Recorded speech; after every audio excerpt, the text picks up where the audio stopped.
டித்வா சூறாவளியால் எமது ரயில் மார்க்கத்திற்கு பாரிய சேதம் ஏற்பட்டிருந்தது. சூறாவளியின் தாக்கத்தினால் மருதானையிலிருந்து கண்டி வரையான ரயில் மார்க்கத்தின் 97 இடங்களில் பாரிய சேதங்கள் ஏற்பட்டிருந்தன.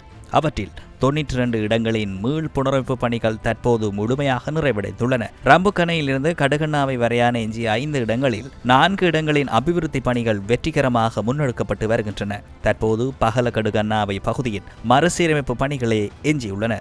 மறுசீரமைப்பு பணிகளுக்கு தேவையான இயந்திரங்கள் மற்றும் கட்டுமான பொருட்களை கொண்டு செல்வதற்கேற்ற வீதி வசதிகள் இன்மையே தற்போதுள்ள பிரச்சினையாகும்.